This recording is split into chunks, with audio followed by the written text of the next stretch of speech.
오늘 저희가 같이 보실 하나님 말씀은 신명기 23장 15절부터 25절 말씀입니다. 신명기 23장 15절부터 25절 말씀 제가 받들어 읽도록 하겠습니다. 종이 그의 주인을 피하여 내게로 도망하거든 너는 그의 주인에게 돌려주지 말고 그가 네 성읍 중에서 원하는 것을 택하는 대로 너와 함께 네 가운데 거주하게 하고 그를 압제하지 말지니라. 이스라엘 여자 중에 창기가 있지 못할 것이요 이스라엘 남자 중에 남창이 있지 못할지니 장기가 번독과 개 같은 자의 소득은 어떤 성원하는 일로든지 네 하나님 여호와의 전에 가져오지 말라. 이 둘은 다 네 하나님 여호와께 가증한 것임이니라. 내가 형제에게 구워주거든 이자를 받지 말지니 곧 돈의 이자, 식물의 이자, 이자를 낼 만한 모든 것의 이자를 받지 말 것이라. 타국인에게 네가 구워주면 이자를 받아도 되거니와 네 형제에게 구워주거든 이자를 받지 말라. 그리하면 네 하나님 여호와께서 네가 들어가서 차지할 땅에서 네 손으로 하는 범사에 복을 내리시리라. 네 하나님 여호와께 서원하거든 갚기를 더디하지 말라. 네 하나님 여호와께서 반드시 그것을 네게 요구하시리니 더디면 그것이 네게 죄가 될 것이라. 네가 서원하지 아니하였으면 무죄하리라. 그러나 네 입으로 말한 것은 그대로 실행하도록 유의하라. 무릇 자원한 예물은 네 하나님 여호와께 네가 소원하여 입으로 언약한 대로 행할지니라. 내 이웃의 포도원에 들어갈 때에는 마음대로 그 포도를 배불리 먹어도 되느니라. 그러나 그릇에 담지는 말 것이요 내 이웃의 곡식밭에 들어갈 때에는 내가 손으로 그 이삭을 따도 되느니라. 그러나 내 이웃의 곡식밭에 낫을 대지는 말지니라. 아멘. 네, 오늘 하나님 말씀은 이 신명기에서 계속해서 이제 이 기타 규정들, 여러 가지 규정들을 계속 말씀해주고 계십니다. 그러면서 이것은 소위 기타 규정에 속하는 건데 이렇게 규정들이 여러 가지가 있습니다. 그래서 이런 규정들이 있구나 이제 그렇게 알 수가 있습니다. 그런데 이 규정들 속에 굉장히 중요한 것들이 들어 있습니다. 사실 오늘 말씀드린 규정은 이 서구 사회를 완전히 바꾼 그런 규정들이죠. 노예, 돈, 은행 다 이걸로 바꾼 겁니다, 여러분. 오늘 이걸 보면서 지금 저희에게 이게 큰 규정들이지만 기타 규정은 또한 큰 규정이지만 이게 저희에게 과연 어떠한 하나님께서 어떠한 뜻을 저희에게 말씀하고 계시고 그 뜻을 통해서 저희가 어떻게 하나님 앞에서 거룩한 사람으로 살 수 있는지 이걸 같이 여러분과 같이 나누고자 합니다. 여기에 먼저 이 25절부터 거꾸로 올라가죠. 25절에 보면은 이 곡식밭에 들어갈 때 내가 손으로 그 이삭을 따도 되는데 곡식밭에 낫을 대지는 말라. 포도밭에 들어가서 배불리 먹지만 그릇을 가지고 가지 말라. 그렇게 나옵니다. 네, 이게 뭡니까, 여러분? 들어가서 그냥 배고픈 사람들을 위해서 만드신 하나님의 법입니다. 실제 그렇죠. 그런데 거기에 그 이상이 있어요.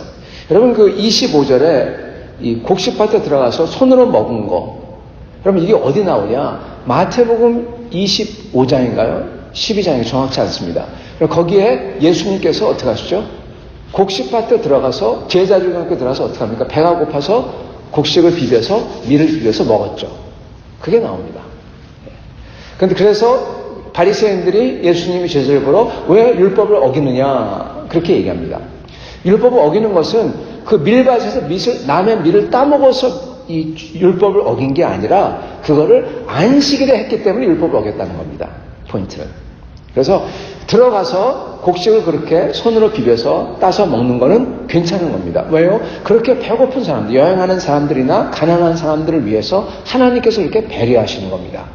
그래서 하나님께서 이게 참 그렇게 가난한 사람들을 위해서 하나님께서는 항상 마음에 생각하시고 배려하신다. 그것을 저희가 알 수 있습니다. 특히 이 1년에 3번은, 아니 3년에 한 번은 11조를 드릴 때 그것은 과부와 고아와 레위인을 위해서, 레위인은 땅을 안 가진 사람이죠. 그런 사람들을 위해서 따로 11조를 드렸습니다. 그렇게 하나님은, 하나님 마음속에는 하나님의 나라, 이스라엘은 하나님의 나라거든요. 그 나라를 생각할 때, 하나님이 다스리는 나라와 백성들, 그 시스템을 생각했을 때 그들에게 그것을 거기서 탈락한 사람들 또는 그것을 은혜를 받지 못하는 사람들에게 은혜를 베푸시는 그런 것 항상 생각하신다는 것입니다. 그런데요, 여기에 단순히 이 가난한 사람들을 위한 배려, 그 이상이 여기에 있습니다. 이게 무슨 얘기냐? 여러분, 보면요, 이거는 가난한, 가난한 사람들을 위한 것도 있지만은, 가난한 사람들을 위해서, 그런 사람들이, 이 법에서 저촉을 받지 않도록 하기 위한 법의 예외를 만드는 조항입니다. 이게 무슨 얘기냐? 여러분, 누가 훔쳤어요. 그 사람을 잡았어요. 그 사람이 여러분, 레미제라블처럼 정말 가난해서 빵이 없어서 그걸 훔쳤습니다. 근데 잡아서 어떡합니까? 레미제라블 같은 경우는 물론 그 스토리지만, 빅터 휴고가 쓴 스토리지만, 이야기지만은, 소설이지만은 어떻게 합니까? 잡아서 그 사람을 감옥에 집어넣습니다. 그죠? 그래서 다시 풀려나온 레미제라블이 거기서 또 은총대를 훔치려다가 신부가 그것을 나중에 들어온 훔쳐가지고 가죠. 근데 그것을 잡은 경찰이 신부에게 오니까 나 그 사람에게 줬다. 가져가지고 줬다. 그렇게 합니다. 경찰은 의심해서 계속 쫓아다니죠. 근데 그렇게 법이 있으면요, 쉽게 얘기하면 주고 싶어도 훔쳤어요, 잡았어요. 근데 처벌을 해야 돼요. 왜요? 법이 요구하기 때문에. 그게 그렇게 되는 겁니다. 훔치면은 어떻게 됩니까? 훔치면은 큰일 나요. 훔치면은 큰일 나죠. 완전히 그거는 이 사람들에게는, 못 가진 사람에게는 그거 갖다가 그대로 물어내야 되고, 징벌적인 또한 물어냄도 있습니다. 그거를 어떻게 해야 되느냐? 잡아왔어요, 누가. 내가 그냥 주고 싶은데. 내가 그냥 줬어. 아니, 훔쳤잖아. 이 법은 그거를 위한 거라는 겁니다. 들어가서 그들이 먹고 마시고 따고 그래도 그들을 징벌하지 않을 수 있도록 해주는 징벌적인 예외 조항을 집어넣은 거예요. 그래서 잡혀왔을 때 또는 그렇게 했을 때 그들을 벌하지 아니하도록 할 수 있도록 하기 위해서. 그래서 하나님께서 이렇게 그 법과 말을 굉장히 중요시 여기는 겁니다. 그냥 법이 있는데, 훔치지 말라고 했는데 훔쳤는데 따먹었으니까. 근데 누가 보고 고발을 했어. 그러면 어떻게 해요? 징벌해야 돼요.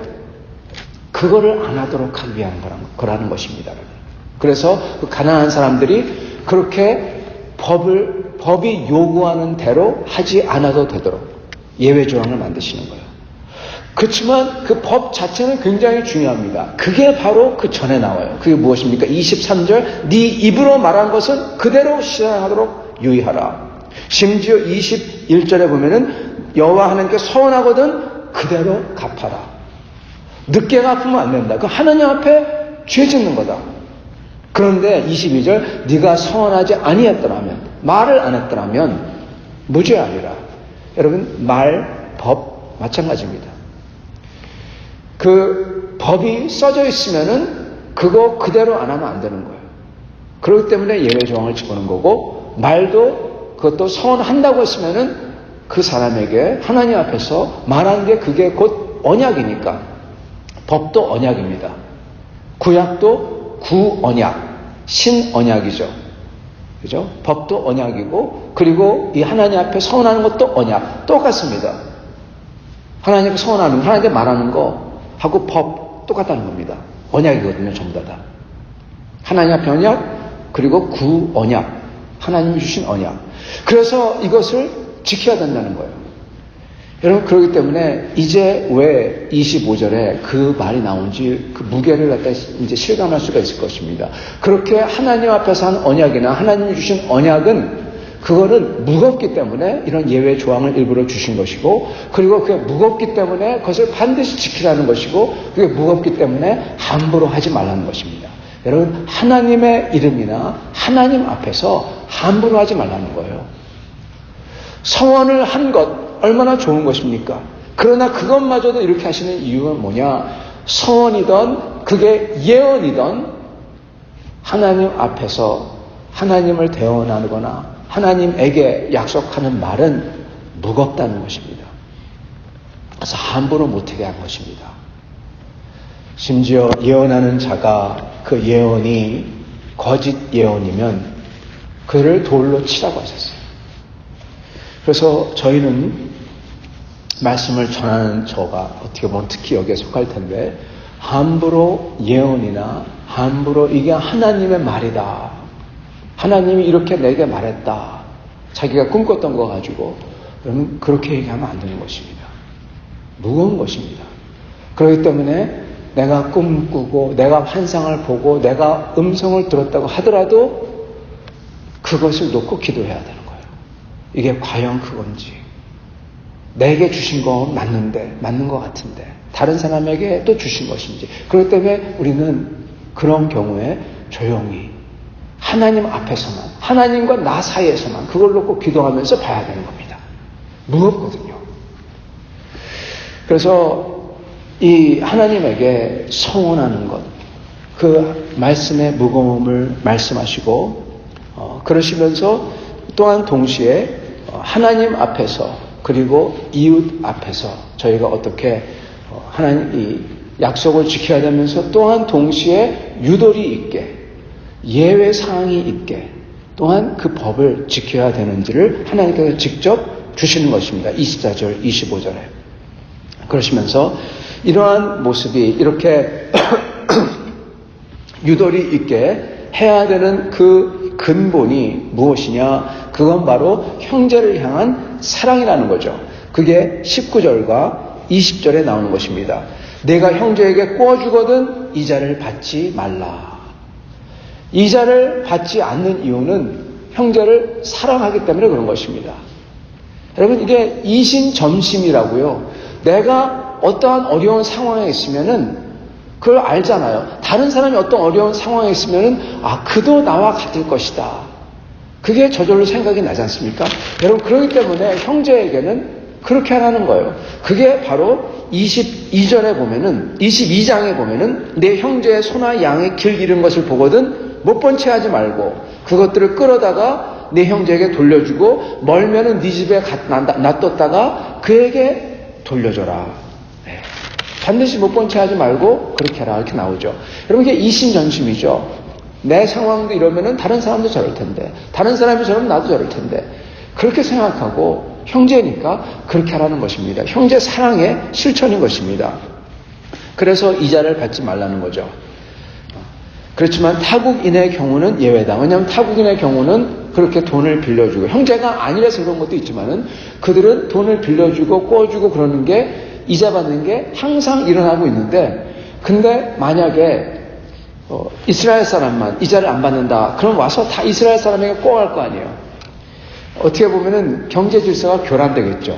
우리 식으로 얘기하자면요. 그래서 이 형제가 아닌 이스라엘 사람이 아닌 사람은 예외다.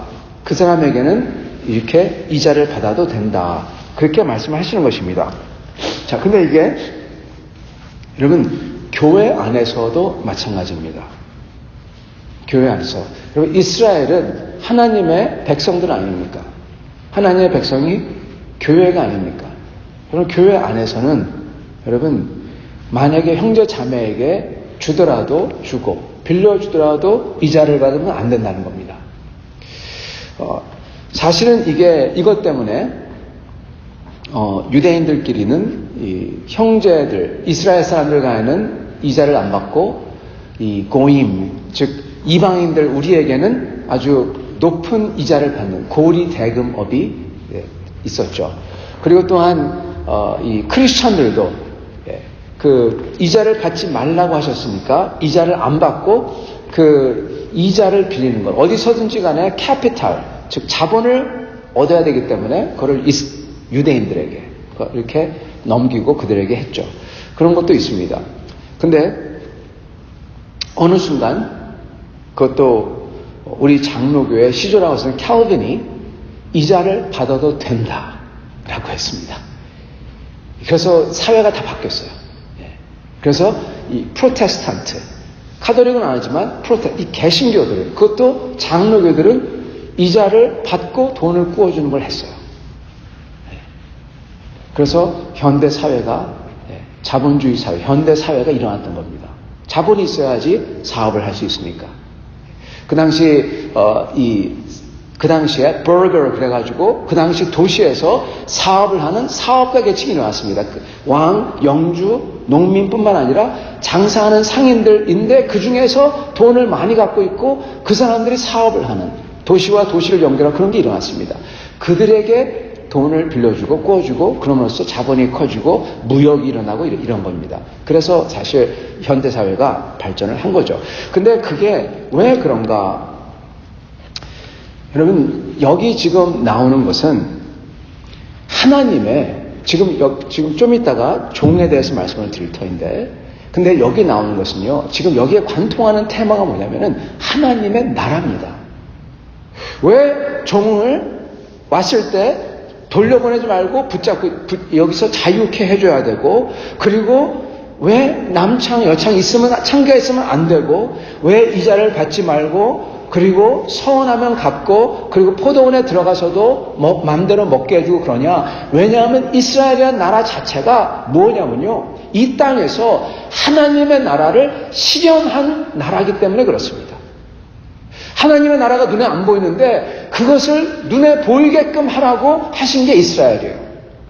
그래서 이스라엘로 하여금 그 땅에 들어가서 그 모든 그 문화 자체를 아예 없애고 거기서 새로 시작하고, 그로 인하여서 다른 나라들이 볼 때, 야, 저 나라는 거룩하구나, 저기는 너무나 거룩하고 공의가 있구나, 이렇게 말하도록 하라 그랬던 겁니다. 이게 무엇이냐? 여러분, city on a hill, 그 언덕 위에 있는 도시, 거기서 등불을 비추고, 즉 하나님의 살아계심과 공의를 보이는 쇼케이스가 이스라엘이었어요.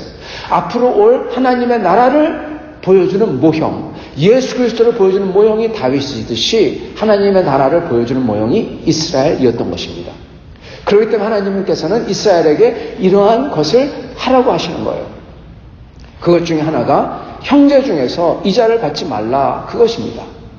그래서 하나님의 나라에는 창기가 있으면 안 되고, 그리고 돈을 빌려주고 고리대금업하면서 그렇게 사람들을 가르쳐, 그런 거 있으면 안 되고, 그리고 서원하면 하나님 앞에서 그대로 이행하고, 말 자체가 여러분 떠벌리거나 막 그러거나 그게 아니라 말 자체가 진실된 말을 하는 사람들, 그리고 배고픈 사람도 들어가서 마음껏 먹고 마실 수 있는 그러한 나라, 그러한 사회, 그것을 하나님이 말씀하고 계시는 거예요.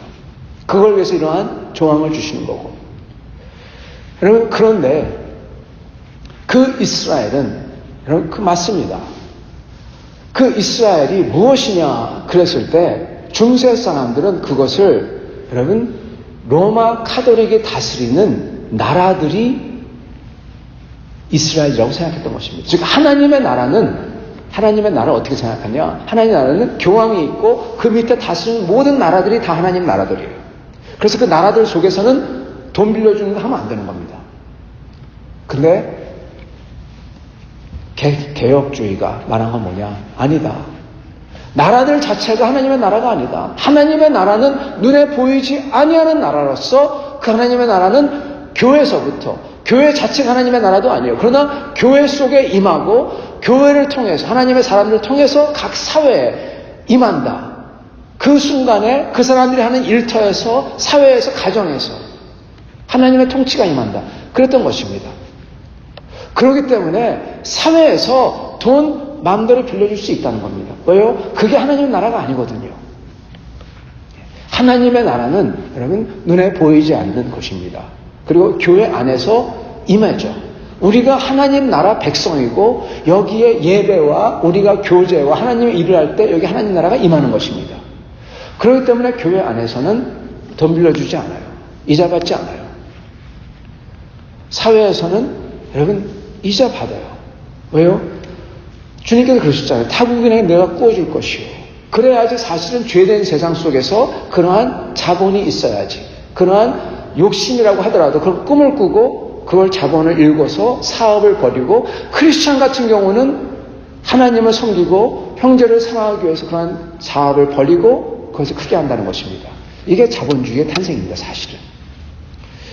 그러나 여기서는 그렇기 때문에 교회 안에서는, 하나님의 나라 안에서는 그렇게 하지 말라는 것입니다. 여러분, 그 교회 안에서 이자 받으면 안 되고요. 그리고 돈을 빌려주는 거, 누가 그럽니다. 인간은 다 죄인이기 때문에 큰 돈일수록 자칫 잘못하면은 실망시킨다. 아니, 실망이 아니라 완전히 무너질 수가 있다는 것입니다. 그러면서 어떤 분이 어떤 배우가 유명한 얘기를 하는 걸 제가 들었는데, 그 사람에게 그냥 친구로서 줘도 좋다 할 만큼만 빌려주세요. 그리고 그게 안 돌아와도 괜찮다고 생각하고 빌려주세요. 그렇게 얘기하더라고요. 그분은 친구에게 돈을 떼어가지고 아주 고생을 하신 분입니다. 그런 얘기를 하더라고요. 예, 맞습니다. 저희가 교회 안에서는 그렇기 때문에 아예 줄 생각으로 그렇게 해야 되는 것입니다. 그 하나님의 나라 안에서 이렇게 하라는 겁니다. 그리고 마찬가지로 하나님의 나라기 때문에 15절, 종이 그의 주인을 피해서 내게로 도망하거든 너는 그의 주인에게 돌려주지 말고 그가 택하는 곳에서 살게 하라는 겁니다. 여러분, 이게 왜 어떻게 보면 말이 안 되냐 하면요, 여러분 보면 15장인가요? 20장이래요. 죄송합니다. 15장에 보면은 이 노예가 나옵니다. 이스라엘 사람들이 이스라엘 사람을 노예로 삼을 경우에 그를 7년만 섬기게 하고 7년째에는 풀어주라. 그렇게 나옵니다. 지금 적군을 노예로 삼은 경우는 그건 또 달라요. 근데 여기서는요, 뭐라고 하십니까? 노예가, 종이 그의 주인을 피하여, 이 종은 이스라엘 사람이라고 규정하지 않아요. 적군에 포로된 노예도 포함됩니다. 이게 대단한 겁니다. 노예가 도망치거든 살게 하라. 여러분, 며칠 전에도 제가 새벽기도 때 말씀을 전했는데, 이 구약을 보면은 이해할 수 없는 것들이 많습니다. 전쟁에 대한 규율이라든지, 우리가 지금 보면은 정말 참혹할 정도로 그러한 전쟁이죠. 그러한 규율이죠. 전쟁에 대한 규율이라든지, 노예에 대한 규율이라든지, 아니, 하나님이 대체 뭐 이런 걸 줄까? 그렇게 생각하는 사람들이 많아요. 그렇기 때문에 많은 사람들은 이걸 보고 이거는 하나님이 한 게 아니라 이거는 그 당시 유대인의 사회적인 코드다. 하나님은 진짜 이거를 쓴 게 아니다. 이거는 그냥 유대인들이 후세 바리새인 같은 사람이 쓴 거다. 그렇게 하면서 하나님에게 면죄부를 주고자 합니다. 근데 그렇게 되면 문제는 무엇이냐? 나머지 모든 게 다 무너져요. 하나님이 쓴 게 아니다. 그럼 저것도 하나님이 쓴 거 아니겠네. 이렇게 돼버립니다. 여러분, 그 하나님께서 왜 어떻게 노예제도를 그렇게 구약에 놔둘 수가 있을까? 어떻게 이렇게 일부 다처제를 그거에 대해서 금하지 않을까? 노예제도를 금하지 않을까? 어떻게 적군을 다 죽이는 것을 금하지 않을까? 이런 여러 생각을 하게 됩니다. 신약에 들어가서도 노예제도가 있습니다. 근데 신약에서 보면요, 하나님께서 노예제도를 원치 않는 게 여실히 드러납니다. 사도 바울이 그러시죠. 네가 자유할 수 있거든 자유하라. 그러나 그거에 얽매이지 마라. 너는 예수 그리스도 안에서 이미 자유했다. 그러나 자유할 수 있거든 자유하라.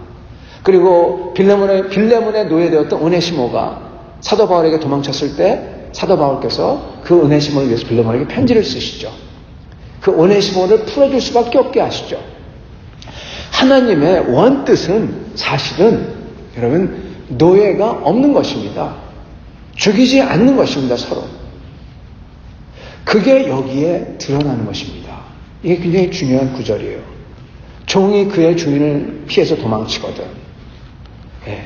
그 전에 주님께서는 종일 때 이래라 그렇게 말씀하셨는데 마치 노예제를 인정하시는 것 같은데 여기서는 그 노예가 도망치거든 돌려주지 마라. 왜?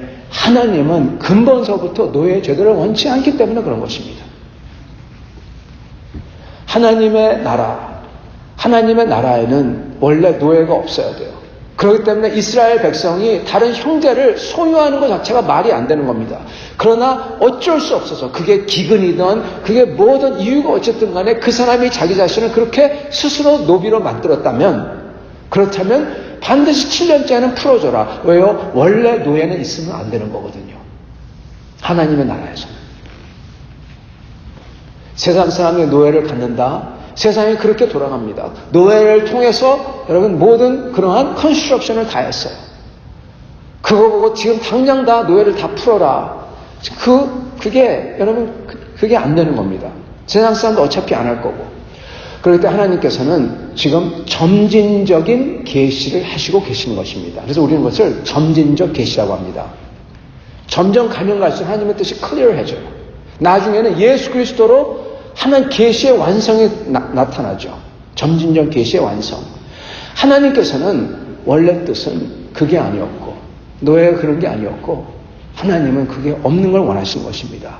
그러나 하나님께서는 그 사회에 맞게끔 그 법을 주시지만은 그럼에도 불구하고 여기 나오는 것은 하나님께서는 하나님의 나라에서는 이렇게 도망치는 노예를 자유케 해주고 그리고 모든 형제들이 이자를 꿔주고 받는 게 아니라 그들에게 서로 빌려주며 이신점심으로 서로 사랑을 하며 그리고 그 하나님의 언약을 귀히 여겨 무겁게 여겨 자기들도 하나님 앞에서 약속할 때 조심해서 하고 그리고 가난한 사람도 급한 사람도 그 사람도 먹고 살 수 있는 그러한 하나님의 나라를 원하셨던 것입니다. 사랑하는 성도 여러분, 하나님께서는 오늘 우리가 살 때 이 하나님의 나라를 살길 원하십니다. 우리의 삶은 다, 우리의 교회는, 우리의 모든 것은 다 100% 완전한 하나님 나라는 아닙니다. 이 세상에 살면서 어떻게 보면 이 세상의 한 부분으로서 엮여서 살지만은 우리의 육신을 입고 부족한 면으로 살지만은 그렇지만 또한 동시에 우리는 하나님 나라 백성으로서 살아야 되는 것입니다.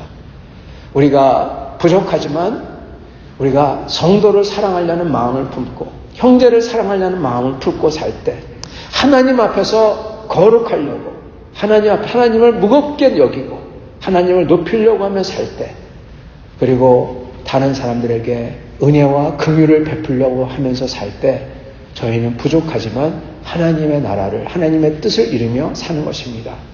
이렇게 사시면서 서로에게 은혜를 베푸시는 그런 하나님의 도구로서 오늘 사시며 하나님의 은혜 충만하시기를 간절히 축원합니다. 같이 기도하겠습니다.